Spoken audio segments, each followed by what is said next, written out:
Hello, my name's Evan. Welcome back to English Zeal. So we're going to go over the words and the culture for story number 6, which is the in-laws. So we got 14 words and phrases that we're going to go over. So let's start at number 1. And again, you can find them listed below the story in order. So here we go. Number 1. Say, we had all of the in-laws over. It's the first part of the story. We had all of the in-laws over. So, some of you might not know this. When you use the term in-laws, we use that word to talk about relatives of your spouse or relatives of your husband or wife. You call them in-laws. And the actual family title that you give them is you take the normal name, such as mother, father, brother, sister, that are yours. If they're your wife's mother or your wife's father or your wife's brother, you call them your mother-in-law or your father-in-law, or again, your brother-in-law or your sister-in-law. And so all of the relationships that you have because of your wife, you call them your in-laws, plural. So we're talking about the in-laws. We're talking about all of the relatives of my wife. They're not my relatives, but I married my wife, she married me, and now my father is her father-in-law. So that's in-laws. The title of the story is The In-Laws. So that's what we're talking about, the relatives of my wife. If you need a little help trying to think about the statement, we consider marriage to be a legal process. When you're married, you are together by law or by the legal system. You are together with the law. And so because of, marriage is a legal thing, it has to do with the law. So when you're married and her family becomes your in-laws, your father-in-law or your mother-in-law, anything like that. So we had all of the in-laws over. That means all of my wife's family was over at our house. And we say we had them over. That means at our house. You talk about someone, you ask them, can you come over? Or you're talking to someone else. Did you come over yesterday? You say to come over means to come to the house, come to my house. Come, if you want to say it longer, you say come over to my house. But most of the time we just say come over. Or had, in this case, we had all of the in-laws over. We had them over. That means they were at our place, at our house. Okay, number 2, we say it was not exactly my ideal weekend. Not exactly my ideal weekend. Now, when we talk about something being ideal, something is ideal, we're saying it's the best to do something. You have a list of options, and the one at the top is the ideal option, or the best option. The one up here at the top. It's better than everything else. It's the ideal option. And anything other than that one at the top, we'll say less than ideal or not ideal. Here's the thing at the top. This is what we really want, but maybe we can't get it. Maybe it's hard to get the thing that's ideal. So we have to get the thing that's down here, the thing that's less than ideal or not ideal. And we use those three phrases to be, kind of like good, okay, and bad. We have up here at the top, we have ideal, really good, what we want. It's ideal. Then in the middle, we have less than ideal. Less than ideal. That means okay, we could do better, but it's too expensive or something. We have less than ideal. And then down here at the bottom, we have not ideal. Not ideal.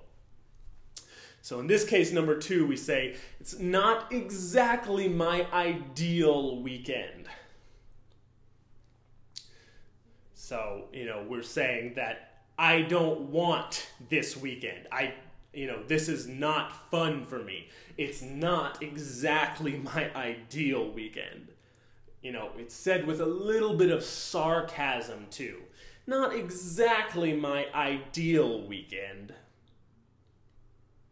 Not exactly my ideal weekend. So when we say it like that, it's saying, it's with a little bit of sarcasm, and what it's actually saying is it's close, but the real meaning is it's not close. It's a little complicated. When we say it's not exactly my ideal weekend, that's saying it's less than ideal. It's not at the top. It's not exactly ideal. But in this case, we're saying it with sarcasm, which means I really don't like it. Say, it's not exactly my ideal weekend. I really don't like it. All right, number 3 is say, I kind of put it out of my mind. She told me 2 weeks ago, and I kind of put it out of my mind. That means I forgot. If we want to say it really simply, I put it out of my mind means I forgot. But if we get a little closer to the meaning, you say, we're not saying it went out of my mind. We're saying I put it out of my mind. That's saying I didn't just forget. I kind of wanted to forget. It's not like someone told me they're going to give me something on Friday, and then I get it on Friday and I'm surprised because I have it now and I forgot. Someone tells me I'm going to have to do something that I don't want to do. And so I put it out of my mind. I make myself, or I force myself to forget it. And because I don't like thinking about it every day. So I put it out of my mind. I put it out. I try to forget. All right, number 4. You say, I just can't stand them. I just can't stand them. So we say, I can't stand something. I can't stand this. I can't stand them. We're saying, I can't tolerate it. Or I can't deal with it. We say, I can't stand them. That means being near them or being around them is hard for me. Being around them is hard because I don't like them. I can't stand them. that means I really don't like them. Stronger than I don't like them. I can't tolerate them. I can't be around them. It's painful for me to be close to them. We say I can't stand them. Or even stronger, I just can't stand them. All right, number 5. We say, they're all very well-to-do. They're all very well-to-do. Now, I don't have any good explanation for this one, other than well-to-do is a very, very fancy way of saying rich. You know, when we say someone is well-to-do, it's, you know, you don't typically hear people talk like that unless they're being sarcastic or trying to talk fancy. And in this case, he used well-to-do because it's to emphasize that they're mean or they're stuck up. They think they're better than everyone else. We say that they're very well-to-do. It's kind of funny when you hear it in a normal conversation. You don't hear someone say it like that, well-to-do. But in this case, I've already said I don't like these people, and now I say they're very well-to-do.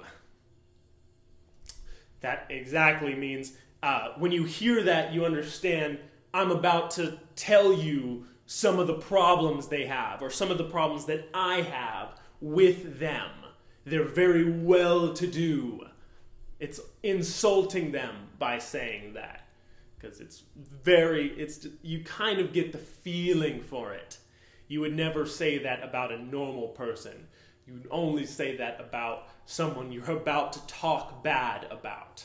So, well-to-do. I like the gesture. Well-to-do. All right, number 6. Say, I'm not poor, but I put food on the table. Okay, so when I say, I put food on the table. You can understand this literally or as a metaphor. It kind of makes sense both ways. Usually we use it as a metaphor, though.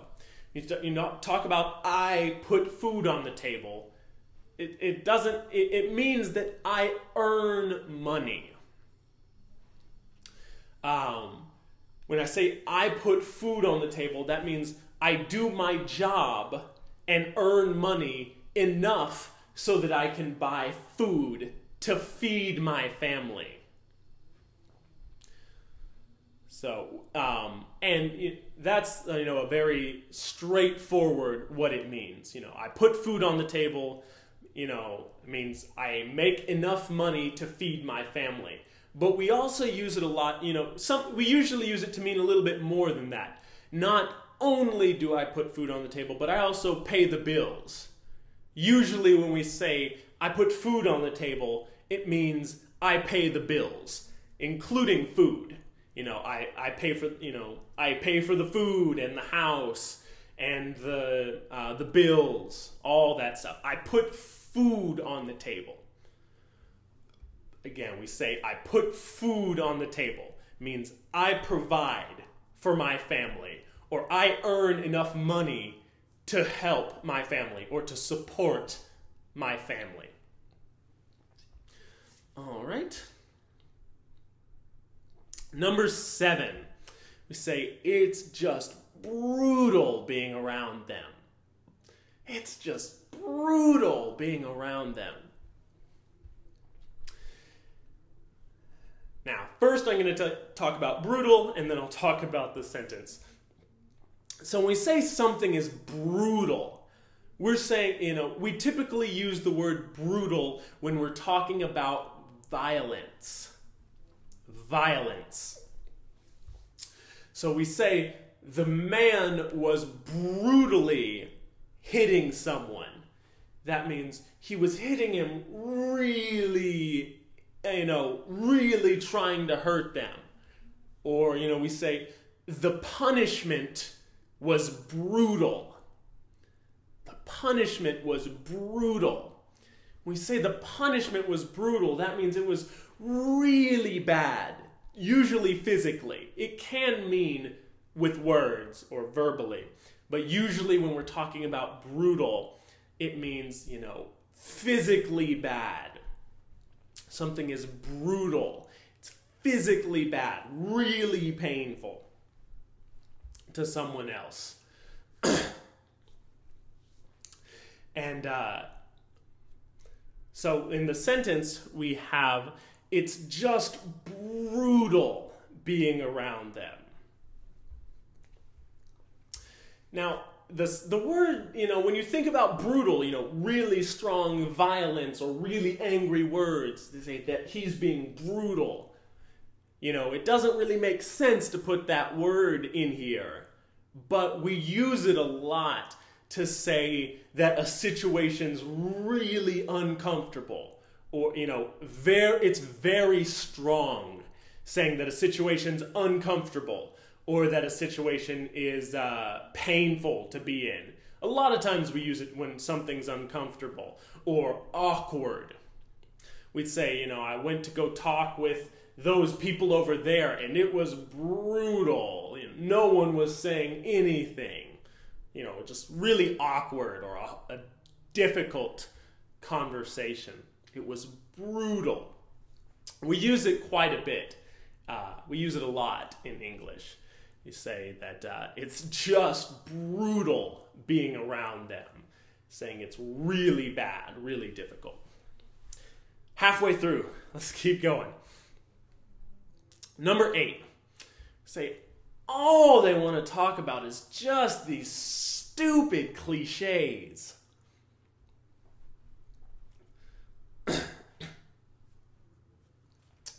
All right, so we say all they want to talk about is these stupid cliches. We talk about cliches. It's an interesting topic. Probably enough topic to make its own video, but oh well.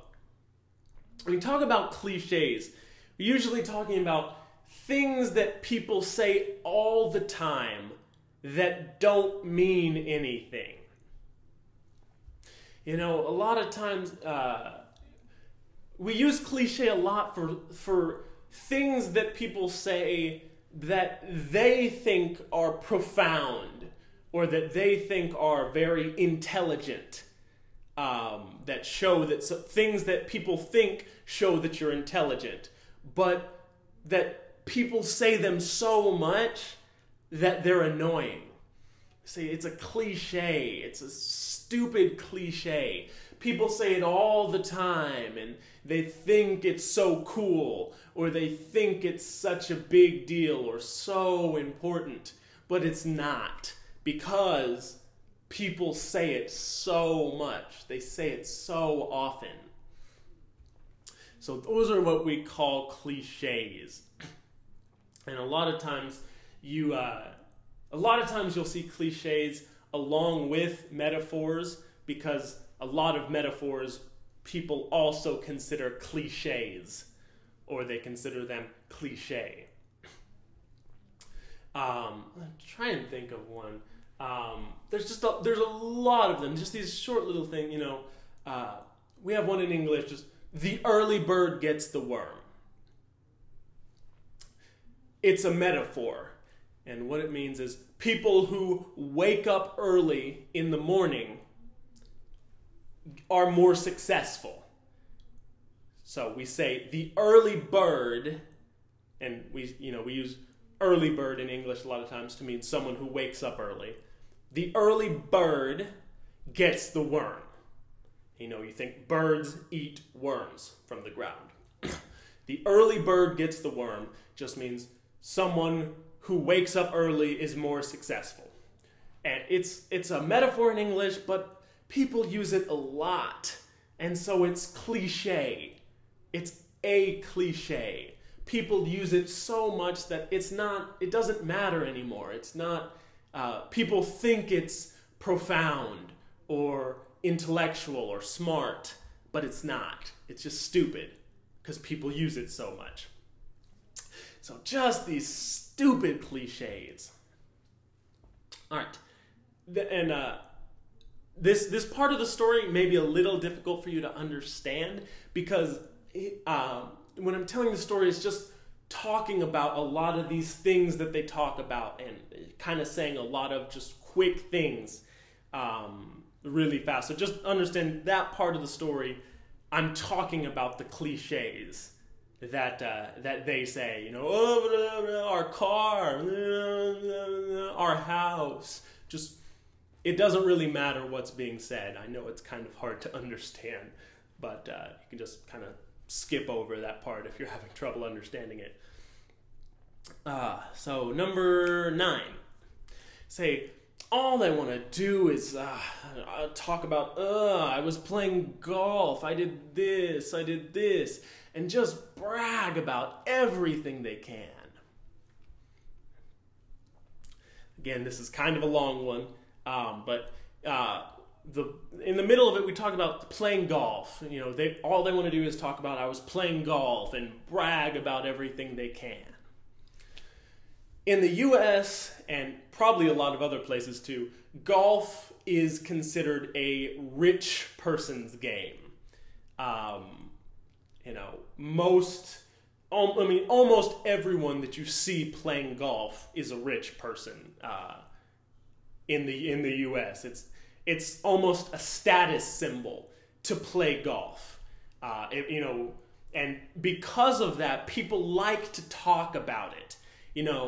Rich people, or people who are wealthy or rich, like to say when they come to work on Monday, they like to tell everyone about how they were playing golf over the weekend because they think that playing golf means they're rich.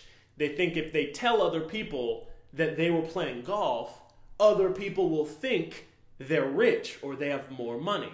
It's annoying as hell. If you play golf and you go to work this is just me telling you. If you play golf and you go to work on Monday and tell everyone that you were playing golf, you're probably an asshole. Just saying. Yes, a lot of people do that because they want to say they're better than everyone else, and they're not. So that's my little thing. So it's a common thing we say. Oh, I was playing golf. It's another cliche that rich people say. So, and they just want to brag about everything they can. Okay, number 10. You say you probably can't be rational when it comes to your own family. You can't be rational when it comes to your own family. This is a lot of times in the US, and probably other places, you hear people talking bad about their wife's family or their husband's family. They hate them. And, it's a really common feeling because, your wife has grown up with these people their whole life and she likes them. She's been, decades with them, several years with them, and you haven't, and you meet them and you don't like them. So it's a really, we say she probably can't be rational about your own family. You probably can't be rational about your own family. That's saying, her family's awful, and I think that everyone who meets them for the first time would understand that they're awful because of these bad behaviors that they have. But she has history with them. She has memories. And I think she can't be rational. Rational means logical. Or, she can't think clearly because of all the memories and the history in the past. So you probably can't be rational when it comes to your own family.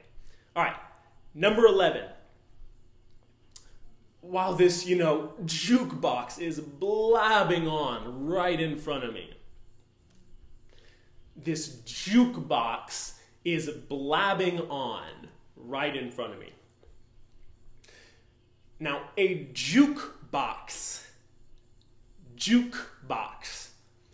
is a machine. They're not common anymore in the United States, but they were really common 10 or 15 or 20 years ago. And, well, they've been common for a long time. Only recently have they stopped being around. It's a big box, usually about this tall, that they'll have in restaurants or stores or places like that plays music. You put money into it. It's like a vending machine. You put money into it, and it has a bunch of songs inside of it. You tell it which song you want, and it plays that song for money, for $1 maybe. You put $1 in the machine, pick a song, and it plays that song. It's a machine that you pick a song, it plays the song. And so we say this jukebox is just blabbing on in front of me. And let me explain blabbing a little bit first. Say blabbing, it's from the word, it's a longer version of the word blah. We say blah. It's a way of saying, someone was talking to me, they're just like blah, blah, blah, blah, blah, blah, blah, blah. It's not a real word. It's what we use when we're saying that someone was not interesting.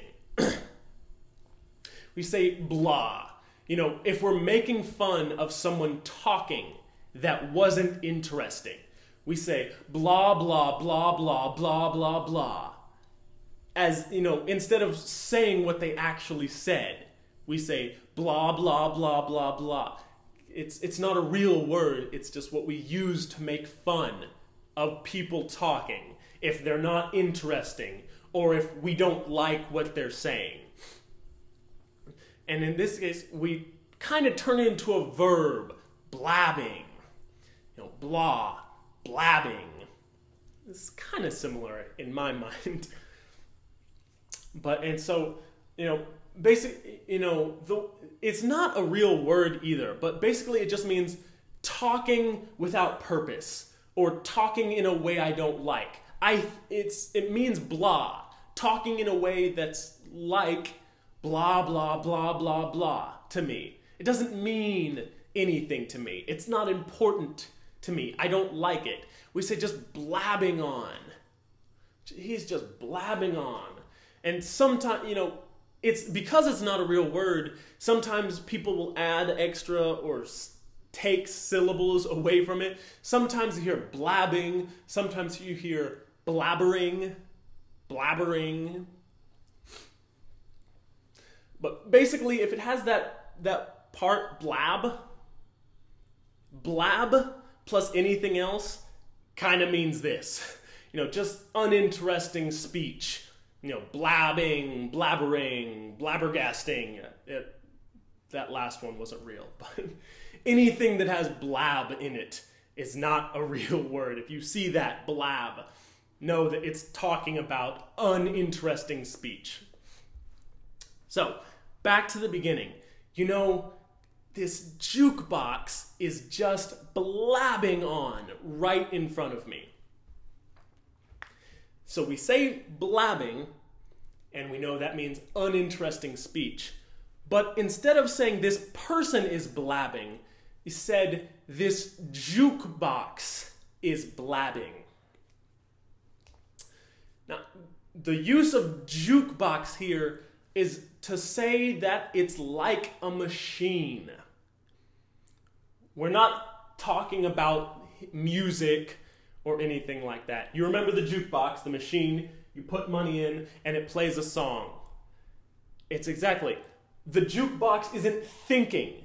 The machine doesn't think about what it's doing. So when we say this jukebox, it's saying it's stupid, is without thought, saying things without thought, like a machine. I could put $1 in this person and maybe he would say something else. Say this jukebox is just blabbing on. It's very insulting to the person that you're talking about. All right, we're almost done. You say number 12. I say, just be listening to some tunes. Just be listening to some tunes. So we use the noun tunes to talk about music. When we say tune, it's the same as song. Tune, song. Tune, song. They're the same. But tunes is very informal. I would recommend using song. It's, when you say listening to some tunes, it's kind of funny.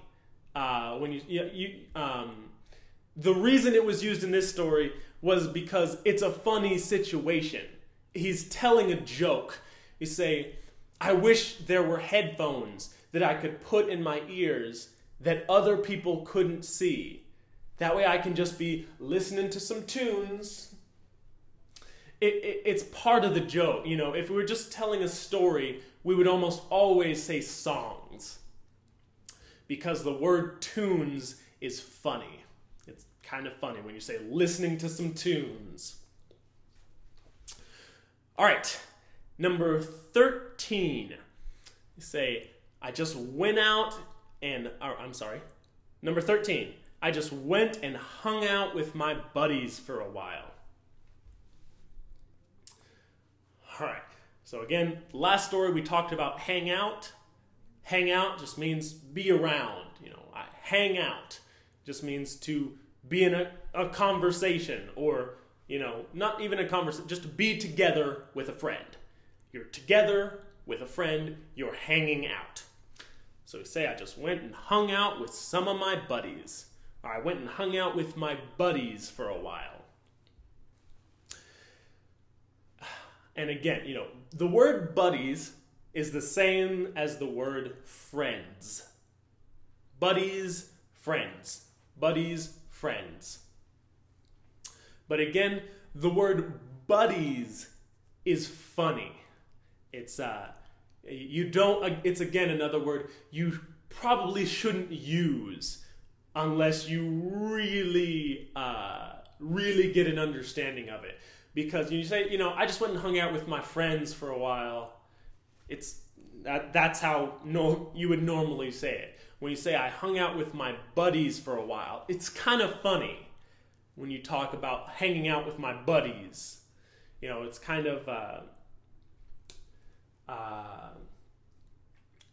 of younger, really young, like 15-year-olds or 12 or 15-year-olds would kind of say it like that. Just hanging out with my buddies. It's hard to get the meaning across, but it's a funny word, using buddies instead of friend or friends. So I just went and hung out with my buddies for a while. All right, last one, number 14. We say, maybe it's just something you've gotta develop a taste for. Something you've got to develop a taste for. Okay, when we talk about developing a taste for something, we're usually talking about alcohol. There's not a whole lot of other situations where people talk about developing a taste, other than metaphorically. This is literally developing a taste for something with alcohol. You usually hear when someone first tries alcohol, alcoholic beverages like beer or wine or liquor. The first time they try it, they want to throw up. It's disgusting. It tastes really bad. They don't want to drink it anymore. But the second time they drink it, it tastes a little better. And the third time they drink it, it tastes a little better. And as you drink more of it, you develop a taste for it. It means the first time you try it, you don't like it. But after a while, you learn to like it. And that's how we use it metaphorically. Literally it means develop a taste with your tongue. Develop a taste. That means at the beginning, you don't like it, and after a while of eating it, you like it. When we're talking metaphorically, though, we say developing a taste for it. And that means, we have a situation that we don't like at first. But maybe if you keep being around that situation, you will like it. Maybe you will develop a taste for it. So you don't like it at first, but in the end, you do like it. So again, that sentence, number 14, maybe it's just something you gotta develop a taste for. I don't know. And so there, we're talking about developing a taste for being around these people that I hate. All right, that's all 14. So what did you think about the tone and the content of the story? This one was a little bit of a mix between, there's a lot of angry, but there's also some jokes. It was kind of funny too, This guy, he really hates this type of people. His wife's family are wealthy people, and he really hates the kind of wealthy people that they are. The kind of wealthy people that always just want to brag, and they always want to talk about how wealthy they are. I think a lot of people don't like those people. But yeah, this guy thinks his wife's family is like that, and he doesn't like them because of it. And so, this situation we have, his wife's family comes over, they hadn't been over in a long time, probably because he hates them, and finally they come over, and he has a horrible time, and then just goes and hangs out with his friends after, being miserable with them for a long time. So, that's the in-laws. Story number 6 here at EnglishZeal.com. Thanks, everybody. Thanks again for joining us here at EnglishZeal.com. If you want more information, you can follow us on Facebook at facebook.com/EnglishZeal, or you can follow us on Twitter at twitter.com/EnglishZeal. Or if you have any questions, comments, suggestions, or requests, you can send us an email at info@EnglishZeal.com. Thank you, guys.